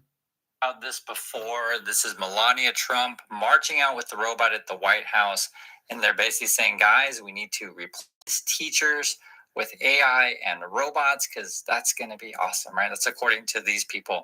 And effectively, they are looking at to make sweeping changes to education. And the question I pose to you is, do you want more AI and robots in your child's classroom? Now, not only are they talking about that, they're also talking about today major changes in the classroom and how we structure the whole system. Ask you about another move that you are This is pushing. Vince and you're not the McMahon's only wife. one. What the fuck is The she whole doing? question of whether or not it's the right thing to push all students to college, or whether it's better for some people to attend a trade school like plumbing, electrical work, HVAC, which you can get a job that pays very, very well. So we're talking about tracks effectively. So you'll have like a college-bound track and then more like a tech school track, right? And I want to make it really clear. Not everyone needs to go to college. There's lots of jobs out there that pay very well, which is Like also basketball, true. football. And, there's jobs in society that we need. And I have no problem with that. And if you guys don't know my background, I grew up working construction. I worked on a farm. So I understand Nobody it's cares. an honest day's work. The question, though, would be, is at what age would we determine then which track that you're going to be on? That is a key question. The answer is none. That, I got my master's in my 30s, 1995. So I was 35 years old when I graduated with my master's. I wasn't ready for younger, but then I realized that was how important it was. And then I learned Austrian economics. So there's no age. It's just when you're ready for it and when you determine that you need it. That's it. It's not 10 years old, you need to go. You're going to get a master's in finance and economics or not. No, you don't know that. Even handicapping football, I wouldn't have known until I was 10 years old that I'm good at it. But there's no game plan to get me into school for it. But one of the things that it seems is happening is that there is kind of a push to start students on a track as early as elementary school. Is that too early? I don't think so, because I think what we can do is look at students. What are their interests? How do we direct them down a pathway that they're going to have an interest, in school? And I believe children need a well-rounded education, but I think we have. Based on what is this woman's her background to be saying any of this? She's Vince McMahon's wife. Vince McMahon's an idiot. Okay, he can run wrestling until he does all these sex problems and drug problems and steroids and everything else. But what the fuck is she qualified to do? Oh, yes, I think the teachers suck. And AI teachers are going to suck worse because you're not going to be able to ask them questions. Oh, I don't understand algebra. Well, if you talk to if you ask me, I can explain gold and silver to you. If I'm AI, you can't ask me that question because I won't answer it because I'm too stupid. I'm AI and I can't answer. Like when I go up north and I want to ask, is your pool open? And they can't answer it because it's not in the program to say, is the pool and hot tub open or not? So they make me call back and talk to a person, which is my whole point. Focus too long for just that path to a 4-year university.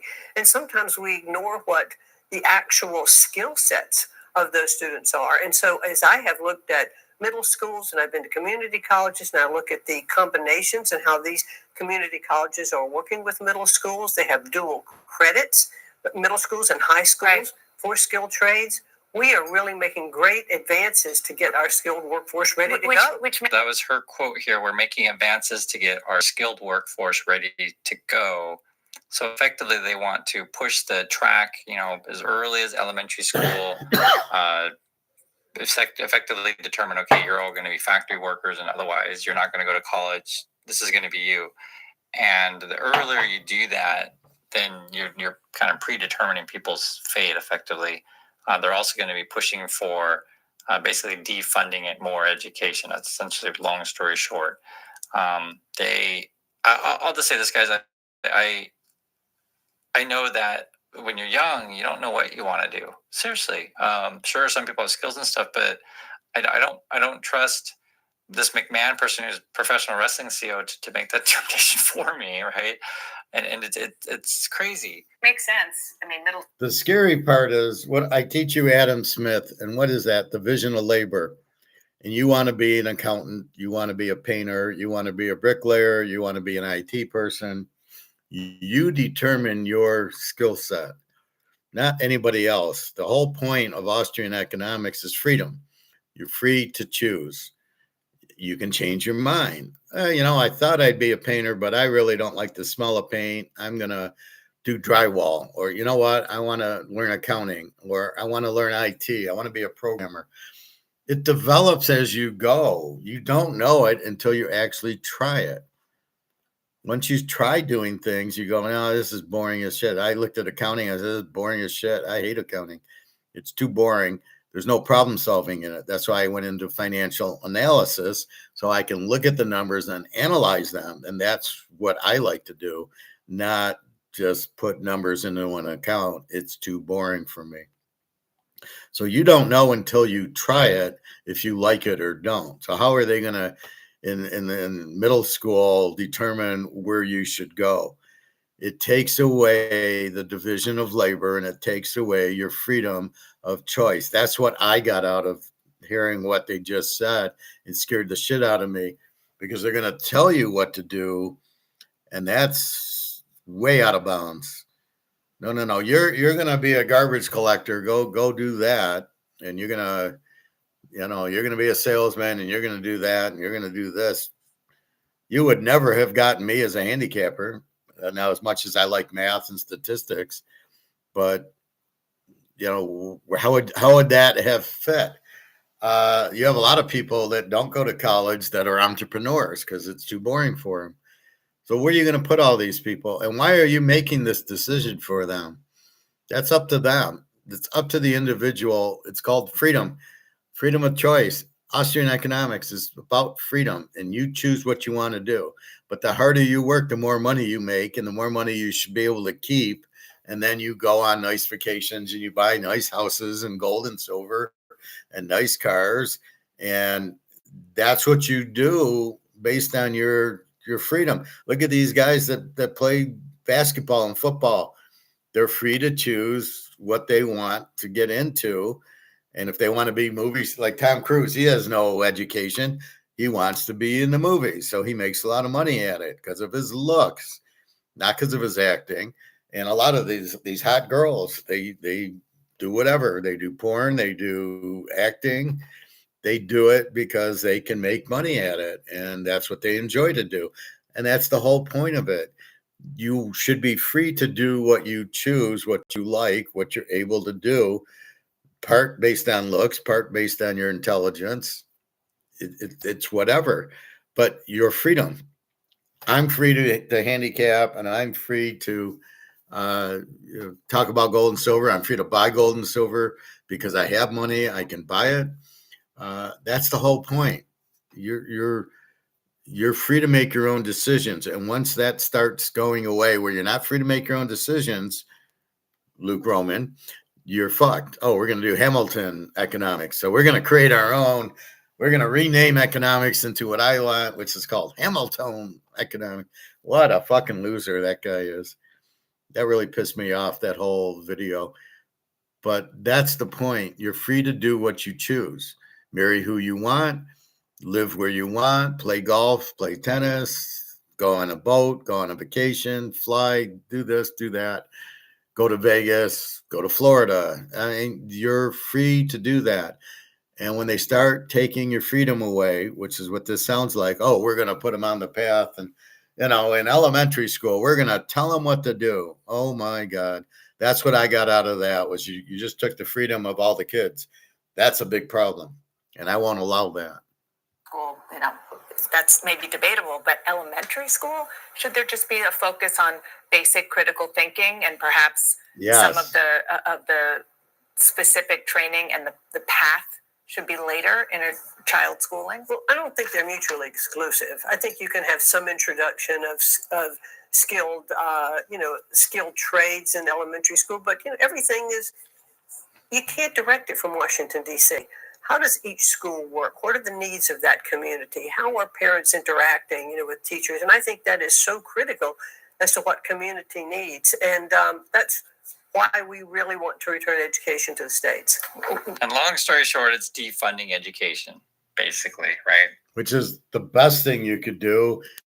You shouldn't even be going to public school. Yes, the public school is terrible. I think you should be doing what you do. If you go to tutor, right, and you choose a tutor for math and science and you pay for it, that's what you should be doing, because going to public school is terrible. So they shouldn't even have public schools. It should be totally gone. And then what do you want to do? You want to be a plumber? Okay, go to plumber school, go to a builder school, go to finance school, go to IT school. That's what you should have. We don't need history because it's all fucked anyway. It's not real. Learn how to read, learn how to write. Okay, that you can go on YouTube and see that. You want to learn a language, get these what is it, Babel or whatever, which is unnecessary. And then basically, just see certain courses, and small companies will teach the course. I teach Austrian economics and gold right here, and football, and so you can get all that right here. You want to learn math, boom, science, statistics, how to choose, why gold, why silver, what's wrong with the dollar. Right here on YouTube, you're getting it all. So we don't need school maybe the way we used to before there was internet and before there was that. We needed school, but it's all changed now. You can come here and you want to learn math, I'll teach you math. I'll teach you algebra, teach you calculus. It's not hard. It's very easy to do. And you get the interaction. So if you want to pay for it, here it is. And that's how it should be. Just like you pay for going golfing or going on a trip or anything you do, you pay for. So education is just a kickback to the government, and it's the kids can't even read. It's an embarrassment, and we need to get rid of public education. So it should be totally eliminated. Let businesses come in. Oh, you want to learn math? Here you go. And you'd have and nobody would learn history, because history you can get here. I show you that all the time with when the stock market crashed, what happened, and all that. World War I, World War II. There's all this stuff. It was about stealing gold because Germany was bankrupt. Okay, you learned it. I mean, that's all it is. But to have all these classes that nobody needs or wants. I remember taking a shop class. It was the stupidest thing. I had to make a bird or fish. And I just sat there and laughed. I go, I don't know how to design birds or fishes. I don't know what to do. You're not teaching me anything. So he gave me like a C or a D, because I did make something, but I didn't know what I was doing. And I would attack the teacher by saying, you didn't teach me.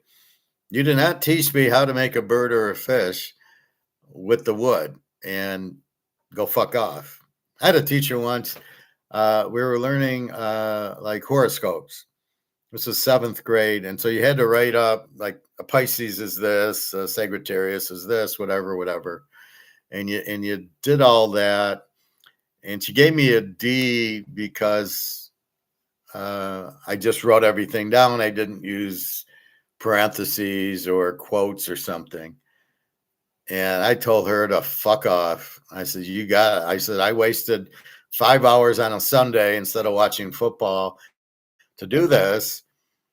And how did you want me to do it? How do I know what a Pisces is or what a, uh, Aquarius, what they are? I have no idea. So I've got to read it and write it down. And you're going to mark me off because I didn't put quotes? Go fuck yourself. I don't need quotes. So I thought that was really rude of the teacher, and that really turned me off of teaching, of teachers, that it was way over her head what I had done, and to mark me down like that. Well, how about something for the effort there? And to give me a D, she's like, yeah, I didn't just kill her. I was very pissed about that. And oh yeah, how I did the rest of the class, I didn't do a damn thing because I had worked hard and did not get the reward. So why would I work hard again to not get a reward? You'll fail me. Who cares? It's 7th grade. I give a fuck. All right. And then especially in the red states, effectively, where they're not going to have enough money to fund education. Well, screw you. You don't need it because we need more workers. That's basically what they're saying here. And then it sort of shows you then this is a Trumper. She's going to describe why she supports Trump and otherwise. Just listen. I want to support our president. He needs our support now more than ever because he's got a fight on his hands against communism, against liberal, far leftists. He's got to know that the American people still support him. So when you put that together, nobody gives a fuck what this old lady says. This person saying, "Oh, we got to go fight the commies." All right, it's basically we're the commies kind of person. They want people who are, just be frank with you guys, uneducated. There's no way to put it. And when you're uneducated, you easily fall for the lies of Trump or Musk or otherwise. It's obvious. That's why they want to make cuts to education. They and you have to think about these kids, the Trumps or whatever. They want their kids to go to the best schools, but they don't want it for you. And again, they want to defund healthcare, defund education. Well, I'm not sure they don't want it for you. I don't think it's their business how your kids learn should be your choice. If I want to homeschool my kids, that's my choice. I should be allowed to do that.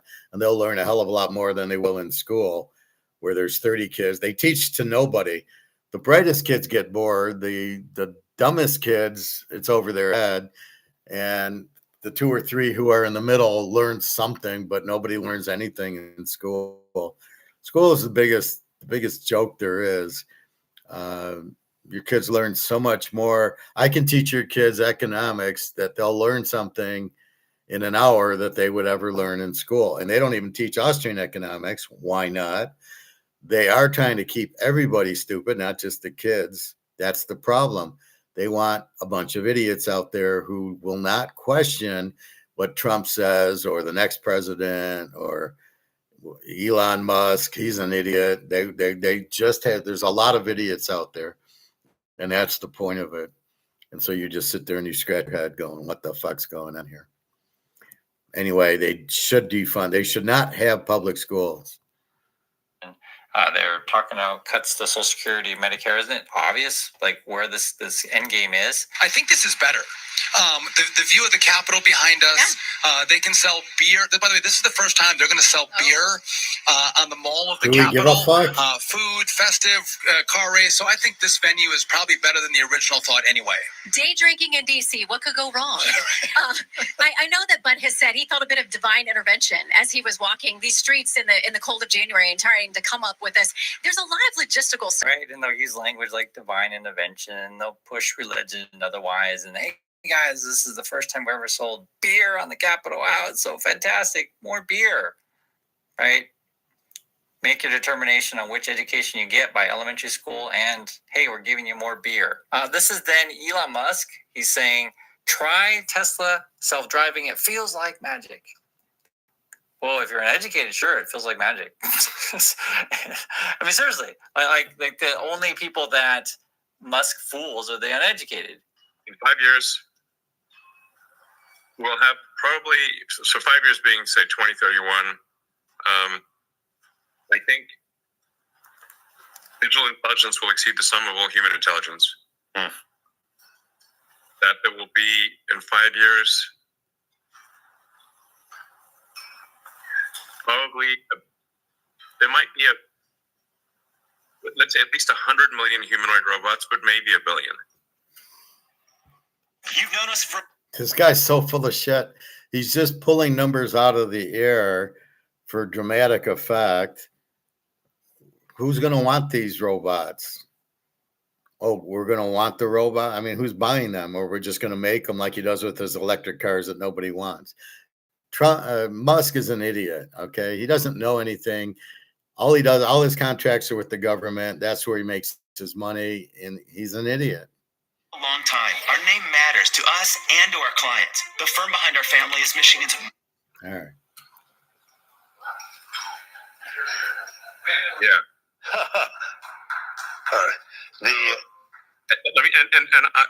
I would predict that the economy is probably twice its current size in 5, maybe 6 years. 5 to 7 years, because you're going to hit a doubling period, where the economic output is increasing so fast that plus minus a few years, you will see giant changes. Because any intelligent person can look at the stuff and be like, "This guy's a moron." It's obvious, but here's the sad thing: it's not obvious if you're dumb. I know I'm a little bit mean, but it is what it is. I'm just telling you the truth on this. Well, the problem with what Musk just said, which is the same thing as this Luke Roman and Ray Dalio, they don't explain it. The economy is going to double. Oh, well, the money's worthless, which is over his head. How is the economy going to double? Based on what? The productivity of AI? You're going to lay everybody off and have a bunch of robots? How is that going to help the economy? They don't spend. They don't make money. You're going to kill the economy. If you have as many robots as you just said, you're not going to pay them, so they're not going to shop. All the people that are working, you're going to make unemployed. So how can you possibly double the economy? It's one of the dumbest things I've ever heard. But they can't think through it. If that happens and it's all robots, you're not paying them. They're not shopping. They're not going to Kroger's. They're not going to the barbecue place to eat. What the fuck are you talking about? Again, anybody that believes Musk or Trump or there's Vance or any of these guys, you got to be out of your mind. But that's why they want to dumb you down so you don't critically think. We're critically thinking. We're going, it makes no sense because they won't work, they won't get paid, they won't shop. That's critical thinking. But you're trying to dumb down all the kids with this school, McMahon, maybe Hogan will be there, Ric Flair, they can teach. It's so stupid. And that's the problem. But that's what critical thinking is when you hear stuff like this, you just go, no, this is stupid. This isn't real. This can't happen. If it can happen, please explain how. But you notice Musk and all these guys, Luke Roman, they can't explain it. They can say it. Oh, we're moving to Hamilton economics and it's all done. Capitalism's done and Austrian economics is done. Only they'll call it neoliberalism. They won't even call it Austrian.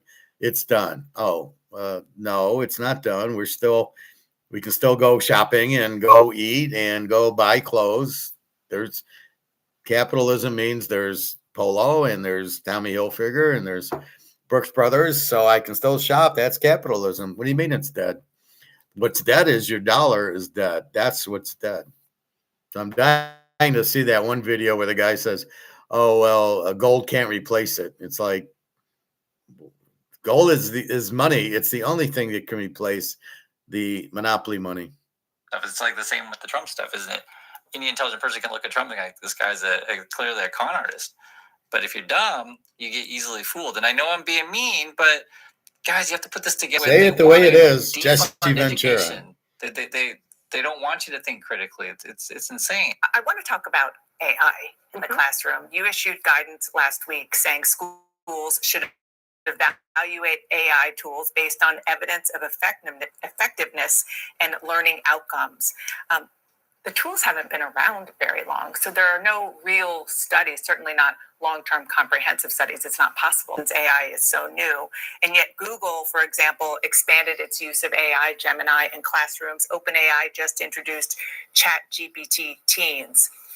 Are you concerned that students are effectively becoming sort of guinea pigs for chatbots? That's what it is. If you are a big tech company or otherwise, and you're giving money to the Trumps to get your policies in your favor, right? Or you're just basically writing the policies effectively, then that's a huge contract for these companies. Hey, schools need more AI. Hey, I got AI to sell you, right? So Elon Musk wants to put his AI in the schools and make a bunch of money out of that. Or they're like, hey, you want to put more drones and AI in the military? Well, I got AI and drones to sell you. Like it should be obvious to anyone that effectively got these tech bros going after all the government contracts and completely transforming society, and they want people too dumb to even realize it. It's make it as simple as possible, and then it becomes obvious whenever you watch American media and otherwise that it's just so dumbed down. I know I'm being a bit mean today, but this is all representation of that. And these are actually major changes to education. And if you go down this route, people won't be able to see it anymore. Well, I do think that what we have to make sure we're looking at is how much screen time students have in school, but what is that screen time? We want to make sure that there is effectiveness for students. And I've had the privilege of going down to Austin, Texas, to the Alpha School and seeing how AI is really working in that particular school. The first couple of hours every day, students really have on headphones. They're in front of their computers. They're getting their subjects fed to them with all teachers monitoring what they're doing. And the beauty of that is that a student almost has a one-on-one tutor. So the teacher can... Okay, so this is the image in your head. All the students got headphones on. They're just like looking at a computer, and this is the teacher walk around the classroom. I guess that's where we're going to be. Headphones on, looking at a screen. There's not going to be any interaction with other students or the teacher, and they're just. And I've heard this is actually a serious problem. I've heard when you introduce computers in such a classroom, you have all the students just playing games or looking at cat videos and such. Right? You were a kid. You know how it was, right? In my opinion, I may come across as like some old guy. I'm 51, but there's something important about having a pen and paper in front of you to write down things. There's something really important to that. Even today, even though I'm older, I still do that myself because it's different. Like, so you do a math equation, you need. For those of you who learn times tables and learn the algebra and calculus, these kind of stuff, like you need to do this for yourself, right? The world that we're going into is, students can just have the robot do all their homework for them and never learn how to think. And then the Musks and the Trumps can easily scam everyone. That's essentially what the society that they want. And then they want to track you early into being just the worker bee. No matter what godforsaken hour I'm awake, Peach is awake as well. Love Ravina, but it's so expensive. Can you do a sale? I'm about to blow your mind right now. You literally be monitor to see if a child is a bit behind and repeat information for them. If a child is really excelling, then their programs get sped up a bit. So it's a great tool, to have in this particular school. And I think that's what we have to look at with AI is who's going to get it? How long are students going to be exposed to it? What is the outcome? And you're right. There aren't a lot of metrics available now. And I think that's what we really have to look at is these ed tech companies are introducing these new products to see what is the effectiveness. Are we seeing better outcomes in schools? And if we're not, then they should be pulled out. But I have seen it work so well in the introductions that I've seen. So it's AI with guardrails. And as we introduce it, I think slowly in schools. See, it always sounds like that. Oh, it's good. It's this and that. And then as they get into it, they start making changes and they fuck everybody over. That was 1913. Oh, we'll invent the Fed. oh, the taxes are just what you pay. It's very small taxes. It was supposed to be like, 1 year. It was supposed to be a very small amount in 1913 when the Fed came in and started income, because there was no income tax before that. So when they came in and did it, you then it was supposed to be like a very small amount, and it turned into a very large amount, as all government is. What's supposed to be small is turns into a large, and we turn into slaves and idiots, which is what they basically tried to do to us.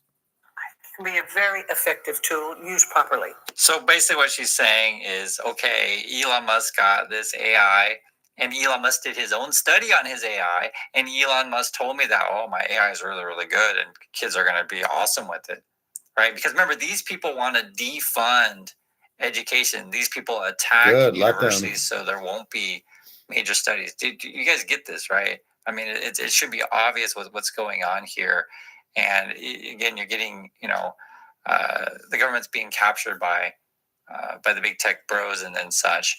You can see it in the donations. I showed you guys this list before. Elon Musk is currently number 4 at the moment for the biggest tech donors, donors, I said, not just tech donors, but there are many of them are tech donors, but big donors, and the list goes on. So these are the top big donors in the current election. So Soros is number 1. I am showing you this because the Republicans always like to attack Soros. But if you look at the top 10, the rest is the red team. So Jeff and Janine Yass, Ben Horowitz, Mark Andreessen. Then you got Musk. I bet you Musk will shoot at the top of the list, though, by the time it's all said and done. I wouldn't be shocked. Then you got Elizabeth Richard Unleim, Miriam Alderson, Greg and Anna Brockman. So these are the OpenAI people. Paul Singer's on this list. Winklevoss is your crypto bros. Are we supposed to, Griffin, which is like your hedge fund? Are we supposed to know any of these people except for George Soros? Who gives a shit? All right, that was it. So this is the problem. We should not have government involved with education or the banking or half the shit they're involved with. They should only be there to guide the laws and to guard the money to make it sound money. We should have gold. We shouldn't have JP Morgan printing fucking dollars, having a monopoly that they're the only ones who can print it. And they've done such a bad job. They printed it to death.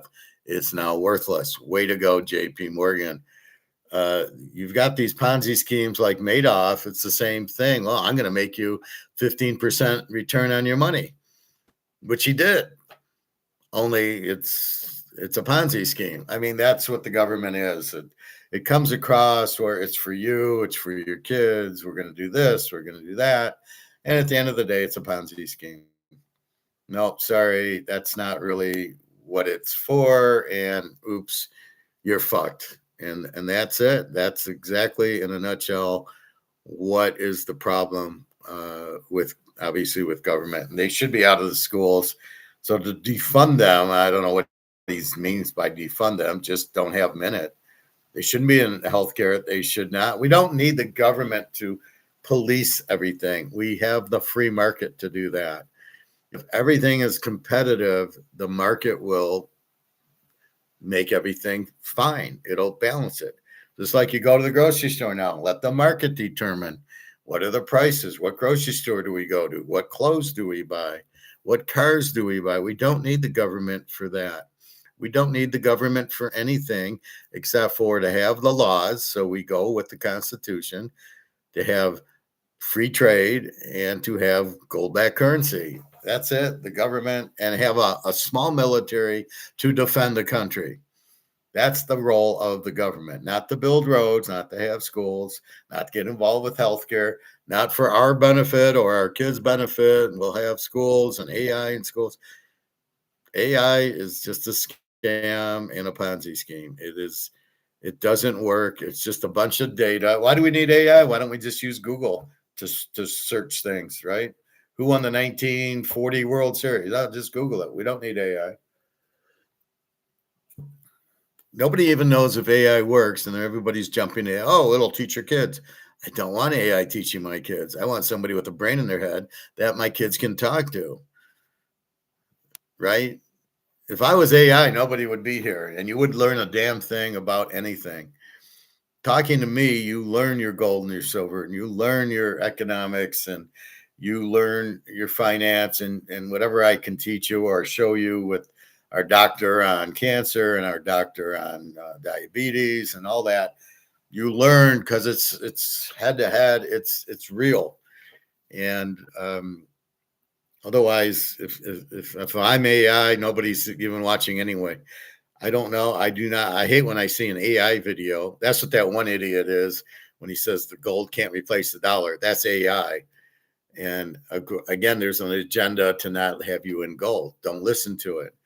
I just saw it, but I'll watch it just to laugh at it. That's why I did the Luke Roman thing, was because he's not that he's AI, but he's a socialist. He's into Austrian Keynesian economics, not Austrian. So therefore, once you understand it, you don't listen to him or Ray Dalio, but everybody says, "Oh, Luke Roman says it, so that must be good because Luke Roman's saying it."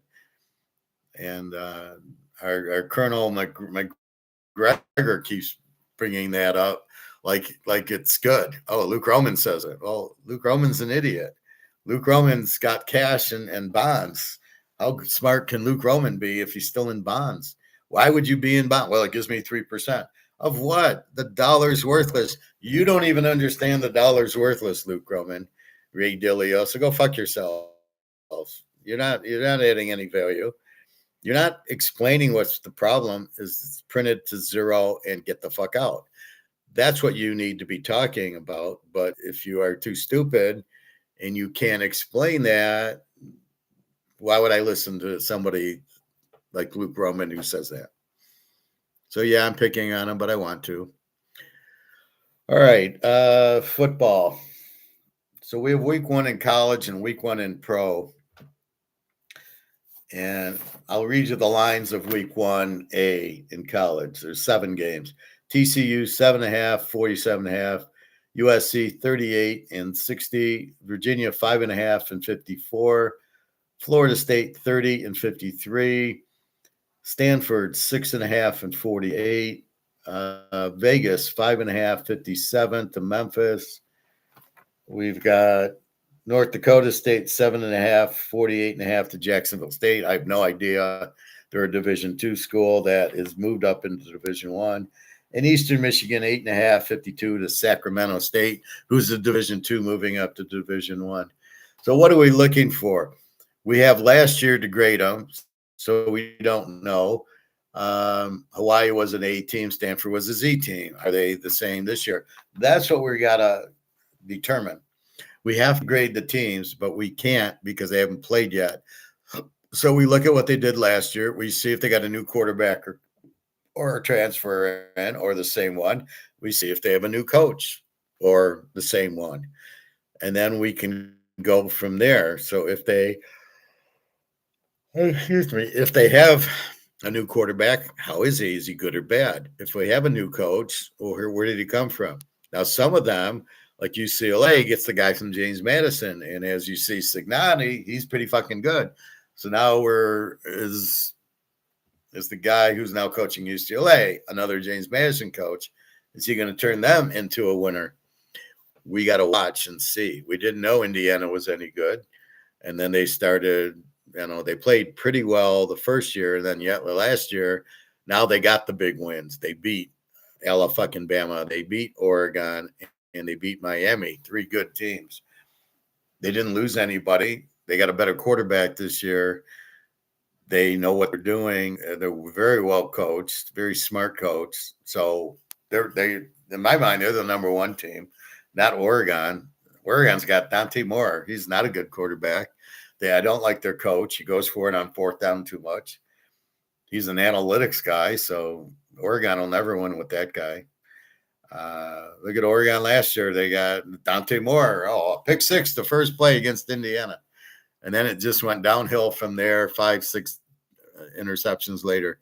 So that's what you have. So you've got problems. So the first week we see most of the teams, if they play a high school team, like I think Kansas is playing, Ulysses Norris or something, then it doesn't count. But if Kansas is playing Kentucky, then okay, we look at it. So most of the games we can grade out when they play a Division II team. We got to wait till week 2. So that's important to note. It doesn't count against the high school team. And so we're grading it. We'll see. Okay, Hawaii plays Stanford. We'll have a good feel of Hawaii and Stanford after the game. USC plays San Jose State. See how good they are. But we don't know right now. We have an idea. We can see if the quarterback's back or not, if the coach is back. So that helps. Then you have consistency because you saw it last year. So that's what you're expecting to see this year. In the pros, you've got 10 new coaches. Good luck with that. Baltimore's coach is now the Giants coach. Baltimore gets the defensive guy from Michigan. Cleveland gets a new coach. They suck. The new coach, San Francisco's coach, goes to Tennessee. He had Cam Ward. I was watching that game a little bit. It was on at night. It was on Fox. And Cam Ward played like almost the whole first half. And he still sucks. It was so hard to watch. They're interviewing Sam Darnold in the middle of the action. And they're kind of showing the action, but you're hearing her interview Darnold like a full 20-minute interview. And I was like, I got to turn this off. You're watching the game. I don't want to listen to Sam Darnold. He stinks anyway. He didn't get any better. He had Kenneth Walker, who's now on the Kansas City. And nobody can think analytically and go, wow, Kansas City's going to be pretty good. They get the best running back and the best quarterback now. Look the fuck out, and they added some defense. They let McDuffie go, but they drafted a first round or second round cornerback. They'll be fine. They got Spagnuolo. So they know how to draft what they're looking for. And they drafted McDuffie. They let somebody else go. So they don't pay the guys. They pay Mahomes, and that's it. They don't pay other guys who, when their contract runs out, they don't give them $40 million. They can't. So they keep getting rookies, but they're very good at addressing talent. So the pros, the difference is there's no high school games. Well, there's the Jets in Tennessee, but most of it is pros against pros. So whatever you see is good. And so it's a little bit different. You got 32 teams. You know the coaches, you know the quarterbacks, and you go from there. So you grade out the teams. But the key is you got to grade the team. If you don't grade the team, you don't have a chance. You can't win.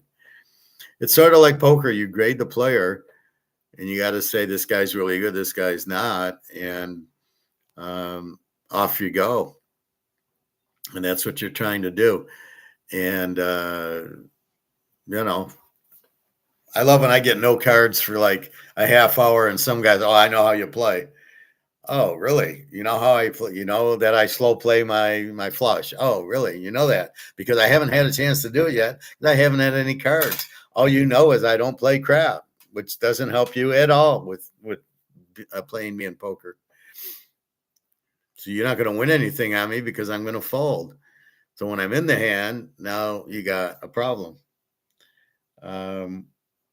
Anyway, so that's what's going on. So baseball again, 3 games, Boston under 7, Tampa Bay under 7.5, and Cincinnati for 4. Again, we're betting Burns, we're betting Rangers Suarez, and Tampa's Rasmussen against Valdez for the Tigers. Tigers just don't hit. And the Tigers are like, they don't hit, and then they'll score 10 runs. And you're like, what are they going to do today? Well, because it's a good pitcher, I don't think Detroit will hit.